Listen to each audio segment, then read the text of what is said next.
Okay, so we're back with the chicken. So we've left it to marinate for, I don't really know how to pronounce that word. Is it marinate or I think so. So for 2 hours. Now it's time to fry. The oil is steaming hot. Now as we fry, I'll tell you something about this oil. Now I don't know how many of you, growing up, my mom used to be like, I don't know how many of you had such parents. Your mom would be like, frying oil is different. So the oil you use for frying like akara, you cannot use to fry plantain. So we had different frying oil like that. And now that oil you use for frying, you can't use it to cook. So we have bottles for storing oil. Like, I don't know how many of your mothers were doing that.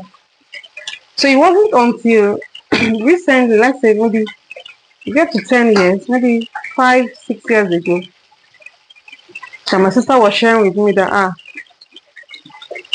you can use the same oil I use for frying akara. As in, it was like a taboo in my house there.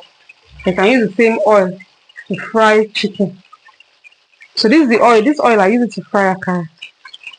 And so when I start trying, I noticed that you won't even notice the difference that, okay, this oil was used for one thing or the other. You just get a peep of the flavor, which will further spice up your meal. So this oil, and then I got to know that if you fry oil for 2 months, like that one, then that will say this oil is for frying things when I was growing up. If you do that, the oil will stay for a long time. You keep frying and frying and frying with it, and that's not good for the health. So, but with this method of using the same oil you use to fry akara, to fry chicken, to fry anything, it helps because after frying this chicken now, this batch of chicken, I will not save the oil again. I'll use it to make jollof rice or use it to cook stew or use it to do something. And so I have not burnt the oil for too long, and that phase of oil has gone. The next one will be a fresh set of oil. So that gives you opportunity to renew your oil rather than storing one oil, using and using and reusing, which I was told is not healthy. So I don't know what do you think about this? Do you have a different opinion or you have different knowledge, not just opinion this time around, about way to manage oil, get the best from it and all that, like I shared in my own case? No, you cannot use oil that you use for frying plantain to fry akara. You cannot use oil that you use to fry akara to make jollof rice. So what's your own view? What do you do in your own house? And I would like to know where you're watching this video from. Welcome to the channel. I hope the channel has been benefiting and this video is helpful. So if it is, please do give me thumbs up to help with the algorithm, and then share with your friends, comment, put in your comments, and share your thoughts with me. So let's just let this to fry. So we're going to fry. I've increased the heat, the fire. So we're going to fry till it's dry. Yes. Some people don't like their chicken halfway fried. When I was growing up also, my mom, we used to fry chicken lightly. Then we'll put it into the stew. But now I fry till it's dry. And I don't put it in the stew. I use stew. I stew it. You see the way I'll stew this one. I'll stew it and keep separately. I don't package my stew. So that when I need chicken, I know that, okay, I'll take chicken and add to the stew. I don't usually leave chicken in my stew. So I'll show you how we do that. So just watch while, let's give it time to fry. Come back after this batch. I wouldn't want to bore you with the frying. I'll finish the rest off camera, and then we'll come back again and complete the other part of the video. So happy viewing.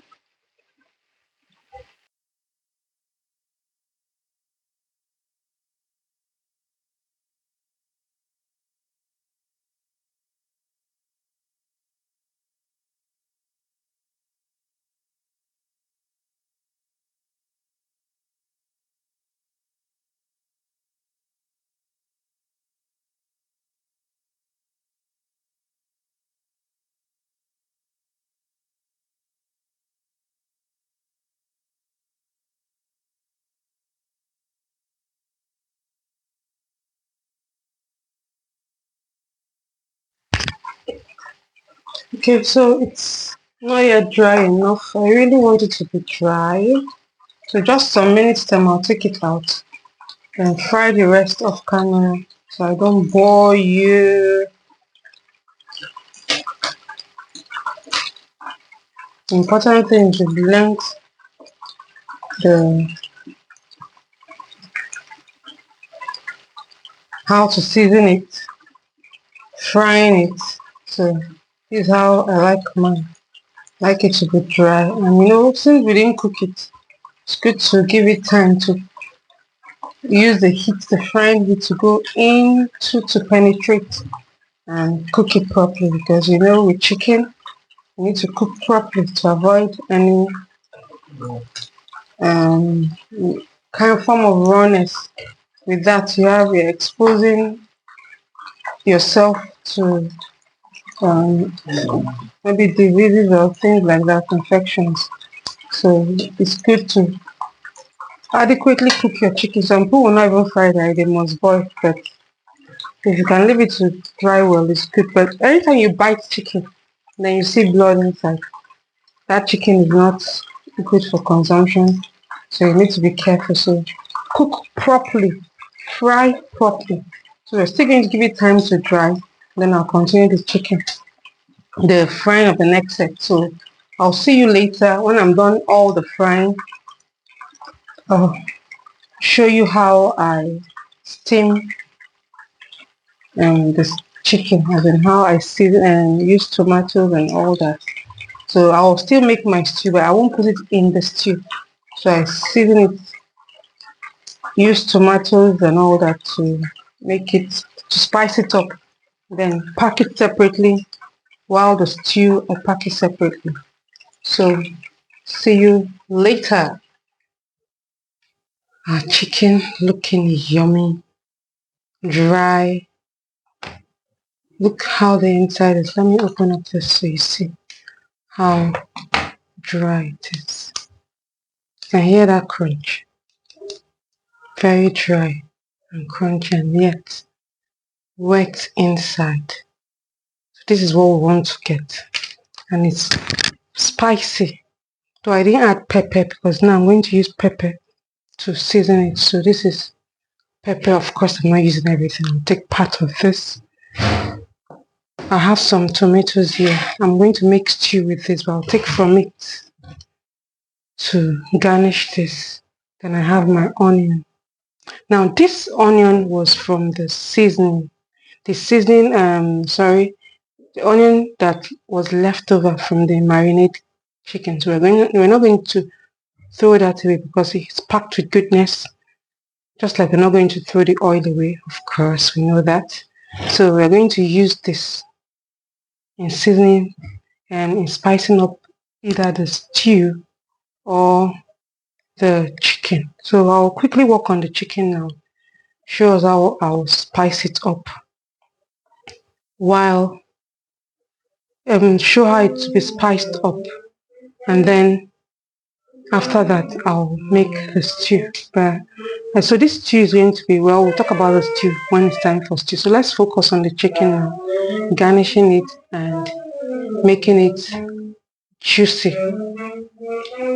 because some people don't like their chicken just plain like this. I know people that will not eat this unless it's in a stew or soup or something. So let's go.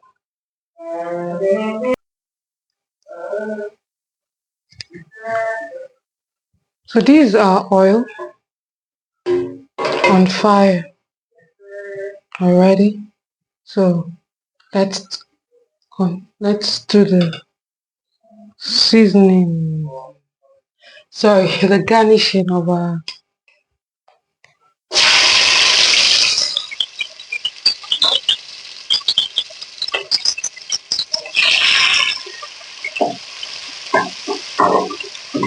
So this oil is the oil from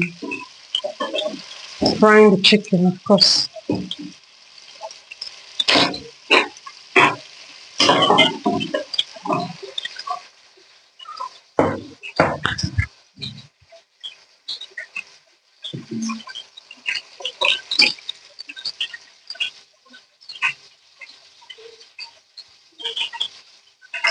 I'll go in with just a spoon of tomatoes. And this is more of shombo. This is more of shombo and pepper,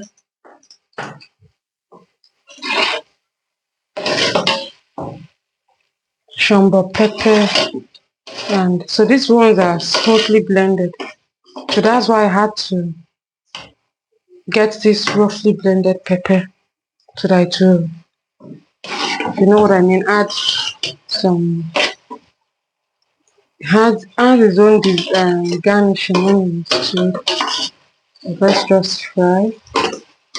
I don't think I'm going to, I might not garnish the whole chicken, maybe just some part of it.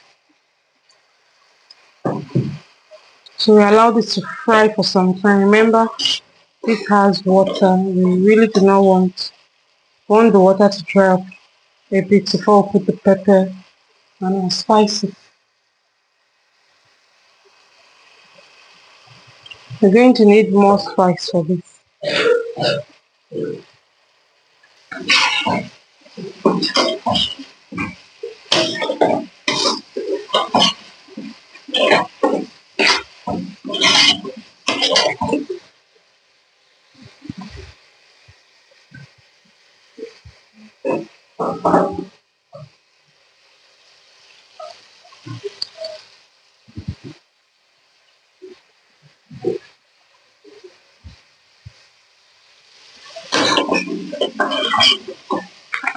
I'll go in with some, this is a mixture of curry,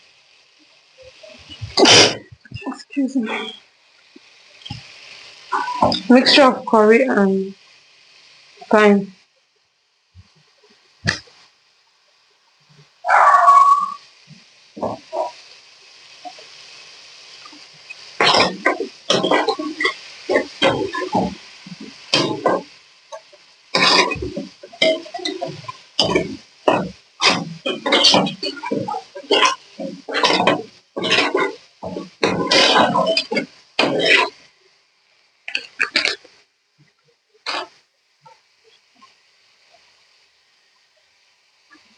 I didn't really have a feel of this from the chicken, so I'm going to put a bit more. This is another opportunity to introduce more.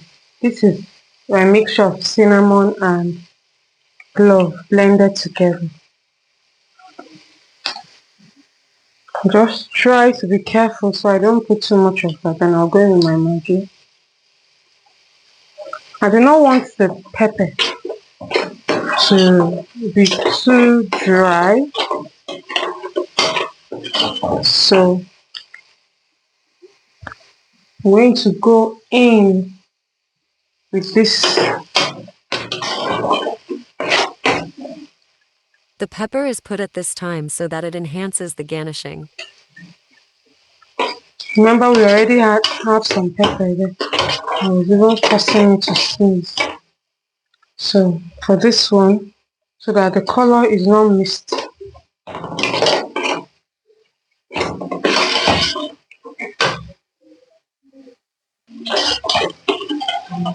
The salt wasn't too much. So this would be a point you can add more salt. Depending, I have eaten part of the chicken, so I know that it wasn't too salty. But if it was salty, the salt in the chicken was just adequate. So this salt now is because of the fresh ingredients I added. So at this point, if you notice that when you ate your chicken, it was kind of salty, so you won't bother. You wouldn't have to add salt. So I'll just put as much as this sauce can take.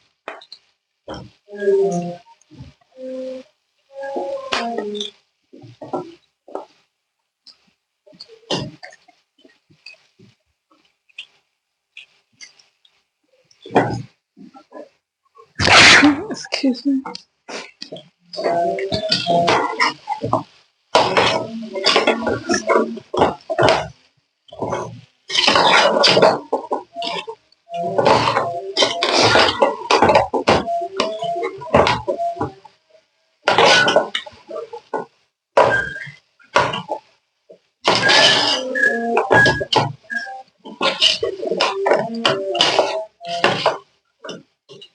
So we are doing this on low heat now.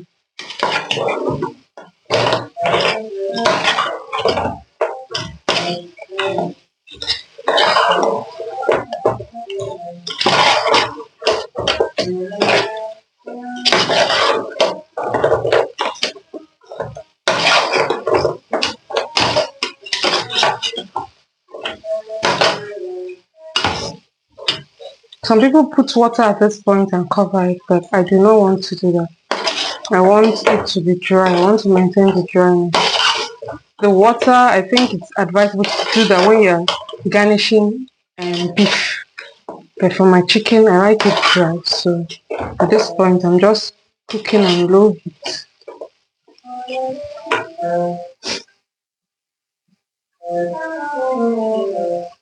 Put some fresh onion to further garnish it. Allow it cook for some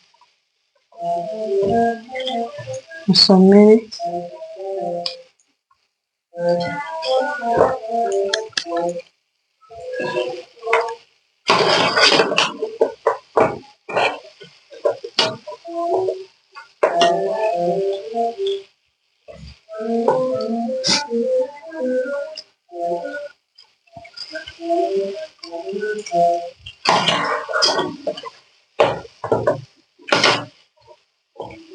Okay, so at this point, I think we're done. I can turn off the gas. So I'm going to dress it and garnish it a bit further and show you how it looks.